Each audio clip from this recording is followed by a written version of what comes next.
Guys, welcome on in to Three Bold Takes. This is week 6 of the college football season. Man, what a great week 5 we had. We had 3 top 15 matchups, top 20 matchups. We had Bama and Georgia. They went down to the wire. We had Oregon, Penn State went down to the wire. Florida State lost. Georgia Tech almost lost. A whole lot happened. LSU, Ole Miss, a lot of good games last week. But we're going to move our attention to week 6 and start doing some of these preview and predictions for week 6. We're going to start off 11 o'clock game on ESPN2. We've got Iowa State, number 14 in the country, 5-0, 2-0 in Big 12 play, going to Cincinnati, who sits at 3-1 and 1-0 in conference play. Currently, Cincinnati's actually favored by 1.5 at home. Matchup Predictor has this at a dead-gum near 50-50 split, with Iowa State having a 51% chance to win the game. Quinn, I want to go with you with your Iowa State Hawkeyes. Yeah, Cyclones. Cyclones, sorry. Okay. No, this is just flat out disrespect. What else does Iowa State have to do to be the clear-cut favorite in the Big 12 right now? We watched them go and beat up on Iowa. They beat up on Kansas State, which didn't look impressive, but we did just watch Kansas State get a dominant Big 12 win this past weekend as well. They beat down on Arizona. This team is just constantly winning. We have watched them win like 4 Power 4 games at this point. All right, I'm just saying it right here, right now. Iowa State's going to the Big 12 title game. They are. They're playing really, really good football. They're a solid unit. Bronco Beck is the best quarterback in the Big 12 right now, in my opinion. And Iowa State's going to take care of Cincinnati on the road. This is a Cincinnati team that lost to Nebraska, for Christ's sake. Like, they're not that good. All right. So give me Iowa State to take care of business against the Bearcats. Yeah, I actually looked this up because I was thinking there might be a lot more history with this game, but this is only the third matchup all time between two programs. I did not know that. I was actually thinking they're a little close. Maybe they played a little more. But Iowa State has both victories, and I don't really see anything different happening here. Iowa State has been by far and away one of the best Big 12 teams in that conference, and Cincinnati is still they're a solid team, but I'm still not seeing them as a true threat in a lot of these games. Lost to Nebraska earlier in this year. Go Cornhuskers. Cincinnati pulled away from Kansas this past weekend, and then Iowa State we're talking about Iowa State beat up on Iowa when come on 3 points. Anyway, that's beating up on Iowa in that game, man. Go look through the history of Iowa State. That's beating up on Iowa. I know 3 points to Iowa is like 50 to anybody else, but I'm going to go with the Cyclones as well. I think this is a solid team that has shown that they can continue to win, and when they get up on you, they know how to continue their lead and hold it. So I'm going to go with the Cyclones as well. Yeah, so when you look at Iowa State this year, Quinn, you alluded to the wins over Kansas State, Iowa. Both of those were 3-point victories, and we know what Kansas State is now after their disappointing start to the 2025 college football season. None more than me. I had them making and winning the Big 12, and that is definitely not happening. But that's neither here nor there. But Chase, I like how you brought up the 3-point win against Iowa. It's not a beat down. It wasn't a beat down against Kansas State. You barely beat Arkansas State by 12 points. Your best win is you did beat Arizona 39-14 this past week. Whereas Cincinnati, I think, yes, you lost to Nebraska by 3 points. You shouldn't have lost that game. Nebraska gave them that game, right? Like, if you go back and you watch that game, Nebraska made so many mistakes that Cincinnati could not capitalize on. And hey, props to Nebraska's defense for that. But Cincinnati should have won that ball game hands down, and they should be undefeated, and they should be ranked 14th in the country right now. If you want my personal opinion. And then they just got the win on the road at Kansas, a very good Kansas team that I think is actually a very good Kansas team. They have an elite quarterback who had 400 yards or whatever it was in total offense last week. The big thing for me here is Rocco Beck. You can't let him beat you. If he throws for 300 yards, they're going to get beat by 40 points because that's just the way Iowa State is going to play in this game. I'm going with the home team in Cincinnati to win this game. I think there's a reason why Cincinnati's favored by 1.5, and I think it's because, listen, man, Vegas knows things, okay, and I know they get favorites wrong a lot of the time, right? And so a lot of people can make money, but I don't think Iowa State's as good as people think they are. Yes, they're battle tested, but I think they slip up and lose here. Plus, hey, Quinn, me and you made a whole video on how the Big 12's a dumpster fire, and I think this is going to be an example of it, where everybody beats each other, and there's no clear-cut favorite from here on out in the Big 12. It's just going to be a massive madhouse and race to the finish. We'll see. We'll see. We will. Cyclones, baby. All right. Let's see. What game should we do next? Scrolling down here, nothing. Oh, here we go. Okay, we'll skip on down to a 2:30 matchup on ESPN. A lot of these other games, like Oklahoma State, Arizona, Oklahoma State don't have a coach. If you want to do the toilet bowl, then we could do North Carolina and Clemson, but we're not going to do that. We're going to go to Texas at Florida. Now, Texas is ranked 9th in the country, 3-1, as we know. Florida is 1-3, 0-1 in the SEC. 2:30 game on ESPN. Texas is favored by 7.5, with a 77% chance to win, according to ESPN Analytics. Chase, let's hear it. Oh, man, another one. We just did Iowa State and Cincinnati, and I said this is their 3rd all-time matchup. This is only the 5th all-time matchup between these two programs. How insane is that one? Again, not expecting that.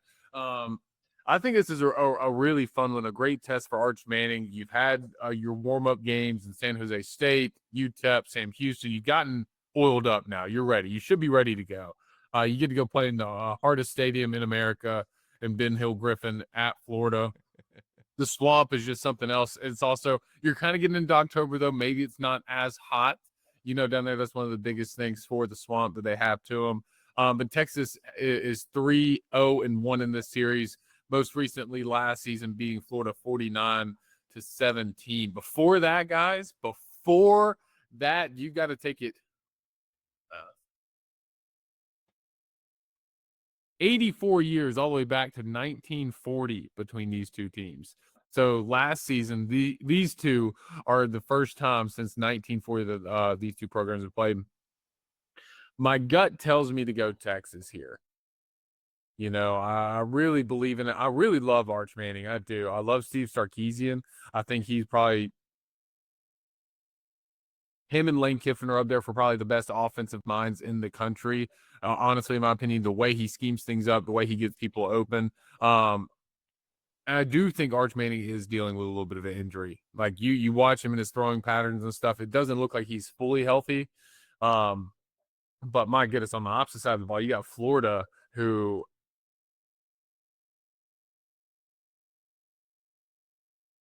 in the safest way possible, they should be wearing helmets on and off the field, even the coach. And it is just like, how in the world do you go from a kid last year where he has 5 or 6 games? He starts at the end of the season 7 and he goes 6-1, 5-1, something like that. And he wins and he's a solid quarterback, and you give him a full off season to actually, hey, here's the playbook. It's your team. Here's the keys. And then you got him going out here losing to USF and throwing 5 interceptions in a game. And I don't understand it. I don't understand how it happens. But I'm going to play my safe pick here. I'd love to see Florida upset. I do think this is a trap game as well, because you're looking ahead. What is after this week, guys? You got the Red River rivalry after this week. Yes, I said it slow because if I say it fast, I'll mess it up. I think this could easily be a trap game here. I'm going to go Texas to pull it out. Yeah, I'm frankly a little upset that you wanted to skip over the toilet bowl game of Clemson and North Carolina and then tell me they're a trash football program they got in Gainesville. This game won't be close, and let me tell you why. And it's not got anything to do necessarily with Texas's offense. Florida will not move the ball against Texas's defense. That's a promise. It won't happen. They're dysfunctional. Billy Napier will be adding his name to the fired coaches list within the next 2 or 3 weeks. There's no way he won't. This team is dysfunctional.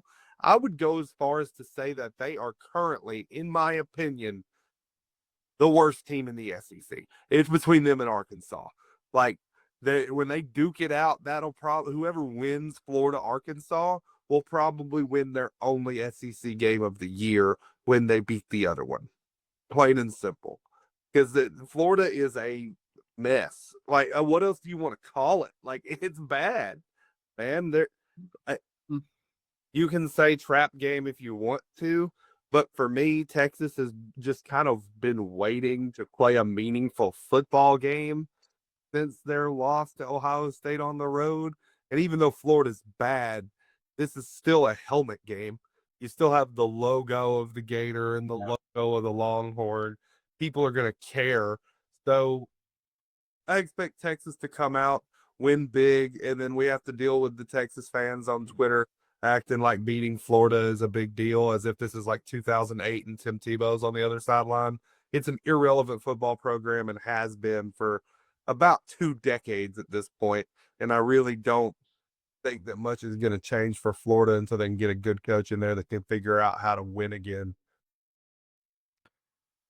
I'm gonna say this about Florida and DJ Lagway. Don't. Utter disappointment. Okay. Chase, me and you had this conversation. I guess it was last night at this point, or maybe 2 nights ago. You were talking about how you can't believe how bad DJ Lagway regressed. Yeah. He didn't regress. This is how he played last year. Now, yes, they went 6-1, but when you look at his absolute or his actual like statistics, 12 touchdowns, 9 interceptions in his 7 starts, right? However, against Power 4 competition, he had 7 touchdowns and 9 interceptions. So whenever he plays meaningful football, he's a turnover machine. Florida's offensive line is terrible. The only good thing about Florida is their defense, and I think that Florida's defense has done a very good job this year, even keeping them in relatively close games, or even giving them a shot to be competitive. It's because of the defense. And I'm going to say this about Texas and Arch Manning: have not looked great. Have not looked great. And this worries me going to Gainesville. Yes, it's a hard place to play. Quinn, whether you say it or not, it's a hard place to play. And when you play a team like Florida that has a really good defense so far this year, their secondary is really, really good. Their front 7 is very physical. So that worries me if I'm a Texas fan. However, if you're a Florida fan, having DJ Lagway at quarterback worries me. That I'm just going to say it. I was really hoping that DJ Lagway would turn out to be a very good college quarterback so far. He's not. The Billy Napier experience at Florida's done. This would be a Florida type game to win though. And this would be a Billy Napier type game to win. You normally have the one massive upset with Billy Napier at Florida, right? And then you have the other top 20 win that you have. This screams upset to me. It does. Like, it honestly does. At a 7.5 at home, you have a good defense against a struggling offense from Texas. It screams upset to me, but I can't do it. I cannot trust Billy Napier. I cannot trust Florida. I think he gets fired after this week, especially if they lose by 20 plus. He's probably going to get canned. So give me Texas to come in and get the win. But this is an asterisk that this is the upset game if it's going to happen for Florida, and it's a possibility. Let me ask you guys really quick before we move off of this, just because their defense is legitimately really good. How much longer until they do the thing that every great defense with no offense does, which is just throw in the towel? How much longer into the season before you start seeing this defense stop caring because they know that no matter what they do, their offense isn't going to help them out at all? It might be after this game. Like if their defense puts the offense in a position to go win the game at the end and they fumble it away, literally, that could be it. Yeah. Like if they get a turnover with like 2 minutes left and have a chance and they don't do anything, that's it. Moving on to another 2:30 game. This one's actually, listen, the only reason why I'm bringing this one up is because it's interesting. We just saw this team upset a top 10 team, and now they're massive underdogs to another ACC team. I'm talking newly ranked Virginia, 24th in the country, 4-1, playing at Louisville, who is 4-0 and unranked right now. Louisville is a 6.5-point favorite with a 56% chance to win. This one, Quinn, talk to me. Yeah, Louisville's going to win the game. Now, let me backtrack to Virginia, Florida State when we picked that last week. I said I'm picking Florida State, but I wouldn't be shocked if they lose because every year in the ACC, there's some really good team that goes on the road on a Friday night and has no business losing, and they do it anyway. And these Friday night games keep stabbing the ACC in the back. That's what ended up happening. I don't think Virginia is all that great, and I think having to go, they're not bad. Let me make that abundantly clear. But I think them and Louisville are playing on a relatively equal playing field. Virginia's coming off a big, huge emotional win at home over Florida State. I think they come in flat out at Louisville. Jeff Brom's teams are always going to be, for me, Louisville under Brom is always going to be the parameter team. I think they're the new NC State. During the Clemson Dabo era where they were running the ACC, NC State was kind of that barometer team who was going to win 8 to 9 games a year. And the teams that were really good would beat them, and the teams that were average or below par would lose. I think that will now be Louisville in the Jeff Brom era. And I expect Virginia to take a loss here on the road to the Cardinals. Yeah, this has been a one-score game the last few seasons as well. I think this is going to be a really fun one, but I do think this is where the balloon gets popped a little bit for Virginia. Great job on the win, great double overtime win.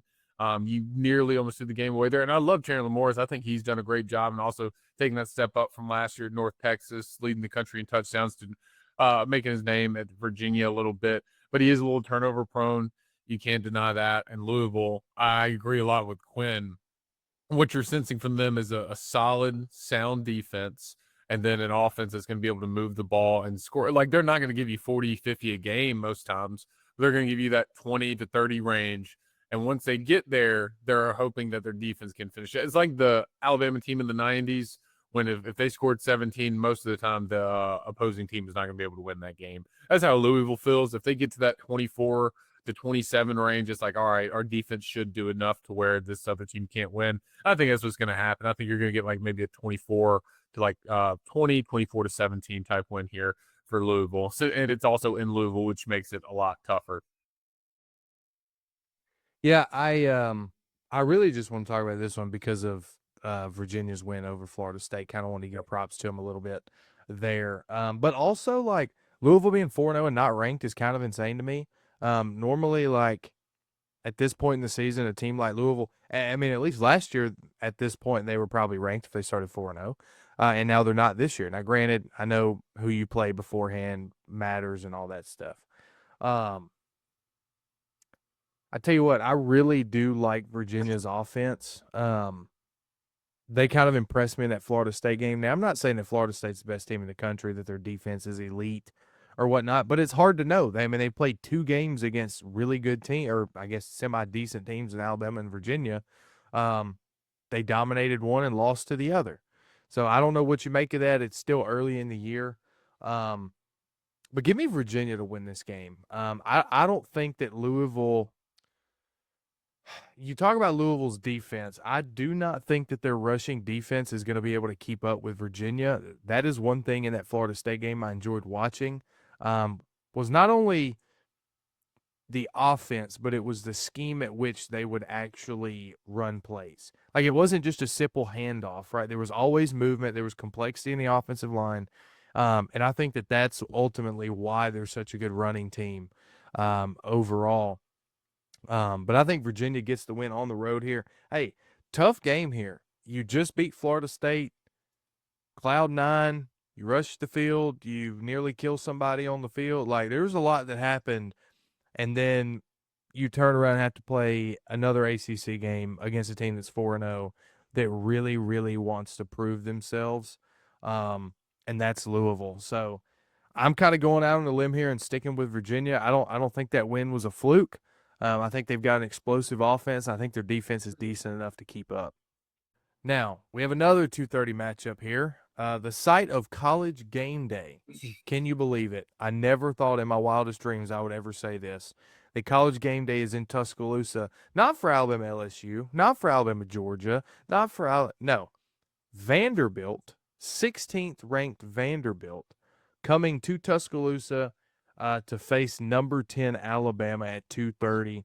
Alabama is a 10.5-point favorite with a 74% chance to win. Who went first last time? Quinn. So we'll go Chase. Perfect. I actually kind of wanted to go first in this one. That is great. I'm actually really excited for this game, but also I have to go back and make an apology. I haven't been able to do a lot of predictions this year, but earlier on in the season, I kind of talked about Vandy going to play Virginia Tech, and I was like, hey guys, this is where Vanderbilt, all the teams that they had at home last year that they were able to beat or play really close, they're having to travel to them this year, and we're back to regular Vanderbilt.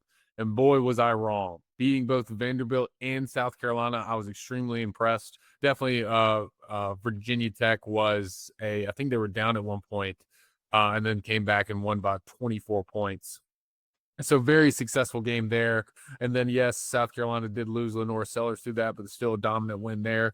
But now this is the true Virginia Tech was a small snack, I guess you could say. It's like, all right, here's a little taste. Alabama is the real deal. Because not only did you beat Alabama at home last year, just by 5, it wasn't a convincing victory, but you beat them. You took 20 minutes to storm the field, whatever, all 90 of your fans. But now you go to Alabama, who has, at first this season, we're like, all right, Vandy might beat them by 30 after losing to Alabama lost to Florida State. Who knows? Now we just watched them go into the number 5 team's home and soundly beat them. I think that was the first time in 73 games Georgia had never led at any point in a game during a loss. So that's significant there. So you just held one of the best teams of the nation down on their home field. Alabama's ready to go. And let me tell you, Ty Simpson is absolutely slinging the ball, putting it wherever he wants to. I think at one point they were 10 of 12 on third down. This offense with Ryan Grubb has finally settled in and is playing some extremely good ball. And so now I'm in this rock and a hard place of, hey, but Vanderbilt's still showing their thing, and they're not off like I thought they were going to be. And Alabama's resurfaced as being like this giant again. So who do you kind of go with? Diego Pavia is playing up to a level of I would say Heisman contender at this point, at least top 10. He's playing significantly well. They did it once last season. Can they do it again? Ultimately, I think this is Alabama's game. Sadly, I would say, but I think this is going to be a fun game. I think Vanderbilt still comes in with swagger. I still think their offense gets going a lot. I'm going to say a 31-20 win for Alabama. I think it's going to be close and it's going to be a fun one. But I think Alabama takes it. Yeah, let's start with Alabama being on the field with the ball. I struggle to see where Vanderbilt's going to stop this Alabama offense. They don't match up well athlete to athlete, secondary versus receiver core, and they don't match up well athlete to athlete, defensive front versus offensive line. So if you're going to pressure, we know you have to do in order to, not get cut alive, you're going to have to bring extra men for pressure. And if you do that, I don't trust your corners one-on-one against this entire Alabama receiver core. So I expect Alabama to score a lot in this game. So let's flip the field then, because the star of the show for this game is going to be Diego Pavia. How does he do running the ball against this Alabama front? Let's be real. Alabama, not good against the run. Gill doesn't look good against the run. I expect Diego Pavia to run all over Alabama, even in this game. The question is, can he consistently do it in this road atmosphere in a revenge game scenario for his opponent? I don't think so. I know they've looked super, super good with their comeback win on the road against Virginia Tech. Virginia Tech's not a good football team. They looked really, really good in wins over Charleston Southern, Georgia State, and Utah State. That's not out. And so then let's look at the one game where you can go, this was impressive. You went on the road and won 31-7 against South Carolina. After Lenora Sellers got hurt and the backup quarterback turned the ball over 3 times on his own side of the field, giving you short field position, allowing you to blow out, and then the game spiraled. So I don't know. I mean, look, this just feels like one of those games where there's an inferior team from a roster built perspective. Not that they're terrible. This isn't like old Vandy where they're just so bad outmatched. But to try and pretend like they match up man for man against Alabama is just if they don't. I feel like we're in for a pretty ugly game. I could see Alabama winning this game by 3+ possessions easier than I can see Vanderbilt winning the game. Let's put it that way. Yeah, I think that's probably the consensus whenever you talk to a lot of people. But this game is going to come down to the fact that I don't think anybody in the country can stop Alabama's offense right now. The way that Ty Simpson's humming right now, he's in rhythm. He's control of where he's placing the football. I don't know if anybody can stop Alabama's offense. But Quinn, you did mention something that kind of caught my eye, and that was, how bad Alabama is against the run. They're terrible. It's just, it just goes back to the scheme that Womack decides to play, and coach is that you can't stop the run. It's a bend don't break type of defense, especially against the run. Now, secondary is really, really good. A lot of promise in the secondary for years to come. A lot of young guys there, but also a lot of veterans as well. So that's going to keep improving over the course of the year and beyond. Yeah, we got to. I mean, Alabama has to do something about the run, and whatever they've tried to do has not worked.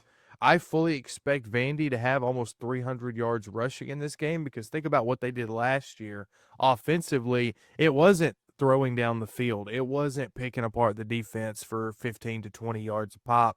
It was 2-yard dunks and or some sort of option play where Diego Pavia keeps it and runs it for 12 yards. And that's what's going to happen again this year. The only difference is that the opposite side of the ball for Alabama is you have a quarterback that can throw the ball extremely well, has the IQ, and has the intangibles to be able to get the job done. And Alabama's not going to fall behind 14-0 in a snap of a finger in this game like they did a year ago. I expect Alabama to cover the 10.5-point spread at home against Vandy. I don't see it as probably a 28-point game. I think it's probably a 14-point win in what looks like a very competitive football game for 2.5 quarters, and then that's it.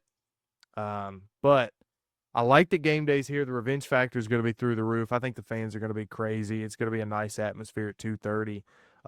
So it should be a fun one to watch. I was going to ask, how crazy do you think the fans are going to be for a Vanderbilt game? That's nuts to me. And to think that this is going to be treated like, honestly, it's probably going to be an atmosphere similar to when like a ranked Ole Miss or a ranked Arkansas comes in, Absolutely. Absolutely. I think it will be. which is wild to think about. All right, moving on to the 6:30 matchup on ABC. We've got number 3 Miami traveling to Florida State, who is ranked 18th now after that loss to Virginia. They're 3-1 now. Miami's a 4.5-point favorite on the road with a 65% chance to win the game, according to ESPN. Quinn, who do you like in this one? Oh man, I'm so excited for this game. I had a buddy of mine the other day ask me, "What are your top 5 rivalry games in college football?" And I told him in no particular order, my 1, 2, 3. I think they're all equals. Red River Shootout, Oklahoma, Texas, Iron Bowl, Alabama, Auburn, and the game, Ohio State, Michigan. I told him Florida State, Miami, when both teams are good, is every bit as good as those other 3 games. but it's only when both teams are good. So I'm a little mad at Florida State for losing to Virginia last week because this game would have been game day. There'd have been so much buzz. I still expect this to be a raucous Doak Campbell. I expect this to be by far the best test that Carson Beck and Miami are going to have. I think Miami's going to win this football game. I'm just really high on Miami this year. Mario Cristobal has finally set this front seven and offensive line for the Hurricanes to be competitive on a national level. Like when Miami lines up against Ohio State or against a Texas or against a Bama or against a Georgia, they are not at a significant disadvantage. In fact, against some of the teams, they're at an advantage head to head on the line of scrimmage. That is something you could not say for Miami during this whole, like, since 2016 when the U was back and then they weren't, and then they were, and then they weren't, and then they were. Now they finally have what they need on the line of scrimmage to be competitive. And Miami has always been good out wide. Skill players, that's never been an issue for the University of Miami, and it never will be because of where they are. I expect Miami to get this job done against Florida State. I just really like the edge they play with. They're a super big tested team at this point compared to Florida State. They played a really good USF team and blew them out.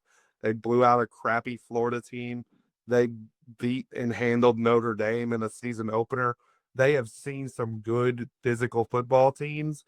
They won't be underprepared for Florida State. The atmosphere could get them a little bit. That's going to be the big test for them. But I like the Hurricanes to get it done. But I do expect this to be a highly competitive and close affair. Yeah, this is going to be a really fun game at Florida State. And then after a big loss in double overtime for Florida State. And honestly, let's look at it. How in the world do you lose that game to Virginia in double overtime? How do you even allow Virginia to get up on you to where you have to make a comeback? There's only one simple answer I can give away from Mike Norvell and Tommy Castellanos. I'm going to say trap game. Where are you looking? Where are your eyes at? The only way is because you're looking at this weekend and what should have been probably a top 5 matchup between the two. Probably definitely a top 10, though. That's what you're looking at. That's the only way you lose to Virginia. And that's okay. And honestly, it's even better that they lost at Virginia because now you know what that tastes like. And then Tommy said it after the game. Castellanos said after the game, he's like, we felt like we were feeling ourselves a little too much. We beat Alabama. You know, we kind of thought we were all high and mighty, and then you lose to Virginia, and they got settled back down. I love what Miami's doing this season. I think they're a very strong team. Week 1, thought the Notre Dame game was really great win, and now Notre Dame is kind of a decent team, but not great. Kind of like the LSU Clemson win. It was like, oh my gosh, this is a great win for LSU, and it's like, oh, okay, Clemson's not great.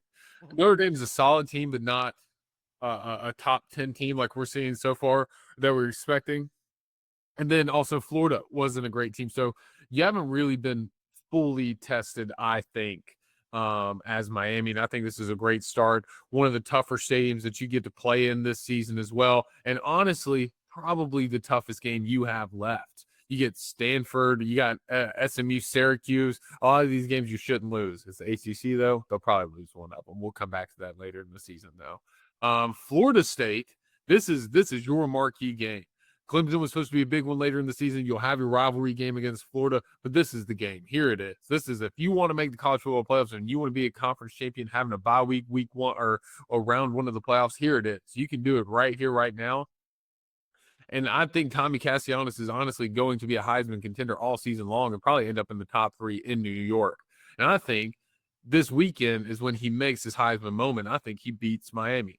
I think they take on Miami. I think I like Carson Beck. I like what he does, but I don't think Carson Beck is that guy to lead you in a strong, demanding way to win marquee games. I just don't. I think he's got it against decent teams, the average teams, but even against Florida last week, or not last week, or a couple weeks ago against Florida, only 160 yards through the air for Carson Beck. They beat him 26, so it wasn't convincing. It didn't feel like, but I think Tommy and Florida State, I think they get the luxury of having Miami at home like they did Alabama. I think that they're going to put a little smack in to Miami this weekend. I'll pay Florida State. I will give you this. Florida State is in backs to the wall mode. You lose this game to Miami, that's 2 conference losses. Yeah. Playoffs look unlikely. ACC title looks pretty much impossible. So, Yeah, that's what I was going to bring up. This is a must win for Florida State very early in the season, and you only really get those when you lose to a team like Virginia, right? That you don't see coming. You have that look ahead game. And listen, everybody knows a Friday night game in the ACC is a tough game. You cannot overlook the Friday night games in the ACC. You just can't. But they did. And I know why they did it, because of Miami, because they thought, oh, we're going to get a chance to own the state of Florida for real in a week. I was really high on Miami a couple of years ago. I was 2 years too early as far as being high on them to make the college football playoffs. Again, that was when it was a 4-team playoff, so they probably would have made it. But I was all over Carson Beck. I love their offense. He's going to put up video game numbers. He's an amazing quarterback. And I think Miami's defense is one of the more underappreciated units in the top 5. Whenever you look at rankings, their front seven's nasty. Now their secondary needs a little help. They do have a little bit of holes in the secondary. However, their front seven's nasty. They can get to the quarterback, and I think that they are going to be able to stop Florida State from scoring and keep them at bay. So give me Miami to win this game. 4.5 point spread. I think they cover that. I think they win by like a touchdown. But this is going to be a very, very interesting game. And game day would have been here, Florida State, if you wouldn't have screwed the pooch and been an idiot. personally think they still should be there. Just saying. Yeah. Yeah, no, I agree. I just think this is kind of makeup for not being in Athens for Alabama, Georgia. I think it's one of those, I guess we'll send them down there since we didn't get them the week before. We have another 6:30 game. We have an SEC matchup here. We've got Mississippi State sitting at 4-1 after the overtime loss to Tennessee. Heartbreaker there. I was rooting for the Bulldogs in that one for that upset. They're traveling to College Station to play number 6 ranked Texas A&M, who comes in 4-0. They're a 14.5 point favorite with an 80% chance to win the game. I think this is a very interesting game, that if this game was not at College Station, we could be talking about another upset here, because honestly, Mississippi State has looked great at home, and that's normally how it goes for Mississippi State. They play very competitive at home, not so much on the road. But we're going to send it to Quinn here first for this one. Yeah, when you're allowed special exceptions to have noisemakers times 60,000 in your stadium, you do too. You do pretty well at home. Mississippi State played great against Tennessee. They had the huge upset win over Arizona State earlier in the season. I do think they're going to cover the spread. Let me go ahead and put that out there right now, just because I don't think Texas A&M is a team that's going to just like consistently run up and down the field all game long. Now, maybe that's because Auburn's defense really is just a lot better than I'm giving them credit for. But I don't know. I could see this really going one of two ways. Either Mississippi State's going to respond to that close loss and come out and play a competitive, tough game, lose by about 10 in Kyle Field, or they're going to go on the road and just roll over dead and lose by like 30 plus. Like, that's the only ways I see this game going. A&M is a much better roster. Again, it's like you said, if this game was in Starkville, I'd be a little bit more tempted to go, maybe this is where Mississippi State gets their big win, upset win, but it's not. Give me the Aggies to get this done, stay undefeated, maybe whittle their way into the top 5 in the next AP poll. I really like what Elko's got going on, man. I don't think anybody's going to out-physical this team on a consistent basis. I think they're going to consistently be the most physical team in the game that they play.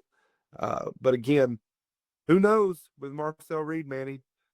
He single-handedly kept Auburn in the game last week with that boneheaded pick. So We'll see, but I like A&M to get the job done here.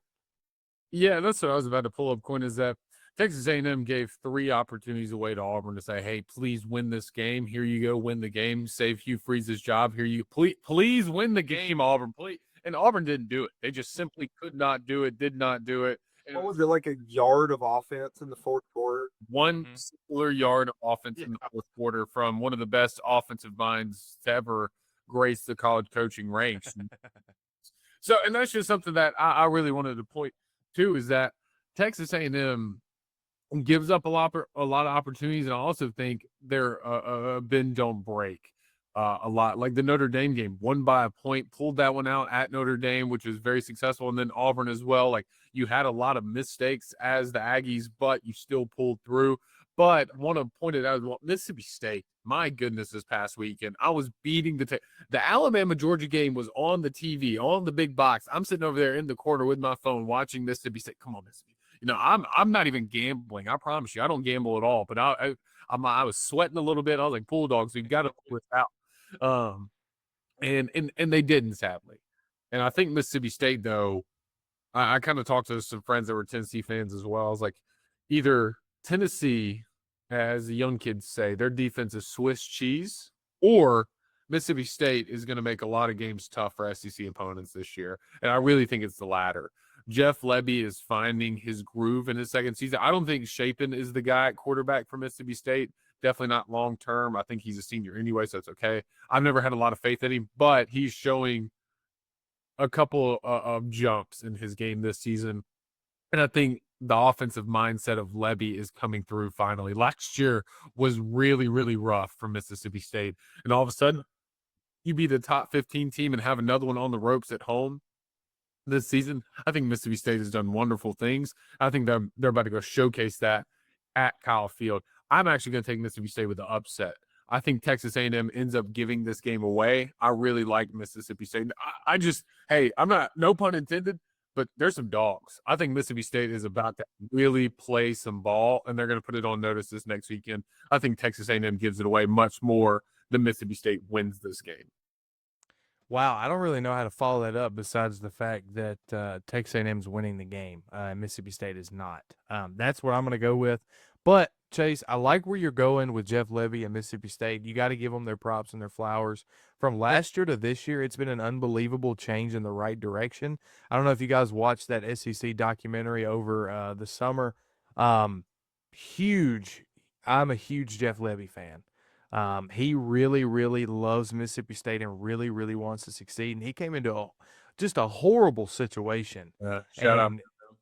And he's been able to turn that around for the better. And I really, really like what I'm seeing from the offense. Now the defense has got to come up a little bit more. If they would have had a defense that, as I guess you said, Chase, is not Swiss cheese, then they would have won against Tennessee. Yeah. There's no doubt in my mind that they would have beat Tennessee by 10-plus points if they had any sort of defense. However, they had enough offense to keep up with Tennessee, and that's what was impressive to me. I don't think Texas A&M covers the spread here, but I do think they get the win at home. But shout out to Mississippi State and Jeff Lebby, man. What an awesome story. Now, our nightcap that we're going to talk about here, last game, and I threw this in here because – I don't know. I just wanted to. Kansas and UCF. We have Big 12 on Big 12 action here. Kansas is a 3.5-point favorite on the road. Listen, this is one of those games that if you want an opportunity at the end of the year to be that second seed in the Big 12 championship, you got to win these games, man. Both these teams only have one loss in conference play. Now Kansas does have 2 losses overall, but only 1 in conference play. So this is one of those to keep your season alive in conference play, and you got to have it for both of these teams. Chase, which way you leaning here? Yeah, man. I was actually a really big Kansas guy to open the season. Jaden Daniels is back, one of the most senior quarterbacks in the entire nation, who's ready to go. He's healthy. That was a big thing we talked about, kind of like Utah and Cam Rising, is like, if Jaden Daniels is healthy, this Kansas team can go. And now I'm looking back at it in the last couple of years. I remember saying, man, Lance Leopold could really take this SEC job and just take them to new heights. And I feel like a fool, just a big fool. You've given away 2 games this season. You were handling. I'm talking about handling Missouri. You were drinking it over there. You know what I'm saying? You were absolutely handling the Tigers, and then you gave it away. Lost by 11. Gave it away. Lost by 11. And then, as our friend of McGlovin, if you're watching, shout out to you, buddy. I know you kind of went through all the emotions of grief and denial the other day. But Cincinnati 4th and 10 ran a man coverage, and then boop, Kansas ran man coverage on 4th and 10 the other day, and Cincinnati threw the ball for a touchdown and ended up winning that game and losing that. So you gave away 2 games essentially this year. Sure, you beat West Virginia and Rich Rod, but who cares? Rich Rod hasn't been relevant since what, 04? Doesn't even matter. So I don't know why we even care about that game. But Kansas, you've just it's really let me down. And Scott Frost in his second tenure with UCF, I think, has really started putting some things together. Pretty good win over North Carolina, a good Power 4 win there. Lost by a couple of touchdowns in Kansas State, but Kansas State is usually that top 3 Big 12 team. So that's okay. You're still in your infancy years of being in the Big 12 member for UCF. So I'm not too mad about it. But overall, I'm going UCF. You get them at the bounce house. You bring them home. I'm going to go UCF here because I'm tired of picking Kansas and then just to say, you know what, we can win. We're going to show you we can win, and then absolutely just poop everywhere all over the bed. Just feel it with Brown. So I'm going to take UCF at home. Give me Scott Frost to the Knights. Yeah, Chase, you're jumping off Kansas a little too early. I don't care that UCF beat North Carolina. They're trash. They're terrible. And Freddie, remind me again, Army beat Kansas State, did they not? Yes. And that's his only win of the season, is it not? Maybe. I believe so, yes. Yeah. Getting pounced by Kansas State as hard as UCF did was a terrible look. That was really bad for the Golden Knights. I think Kansas is actually a really good team. They lost to a top 20 Eli Drinkwitz Missouri team that's going to win 8-9 games again this year. That's just where they are under Drake. I know you can't stand him, Chase, but he has Missouri as a competitive football program. They'll always be competitive as long as he's their coach. And then the loss to Cincinnati, that one stings. You gave that one away. You really felt could have won that one. But I think they bounce back in this one in the bounce house, humble UCF, and get their first big win, or I guess second big win inside of conference play. Yeah, I'm going Kansas as well. I think their offense is way too explosive. Chase, as you mentioned, Jaylon Daniels is an unbelievable talent when he's healthy, and it's awesome to be able to see him so far this year. Put up 400 yards a game, 4 touchdowns, like it's nothing. Talk about video game numbers. But UCF's defense is trash, and because of that, I think this is going to be a name your score type game for Kansas and Jaylon Daniels. He's probably going to have 400 yards again. I would not be surprised if he had 4 touchdowns. So give me Kansas to win. I think their defense steps up here and actually plays a decent game against UCF. It's just not working down there for them. In Kansas, man, I'm right there with you, Chase. I was super excited for Kansas this year. Kansas State as well. Like both the Kansas schools, I really, really was super excited about them. But so far been disappointing. Guys, that has been our week 6 predictions. I don't know how many games that was, but that was a ton. So be sure to subscribe while you're here. Like the video and send to your friends. And we will be back in action. We post videos, 6-7 videos a week, every single week of the college football season. So we love you. We thank you. I'm Freddie, been joined by Quinn and Chase, and we will see you guys next time.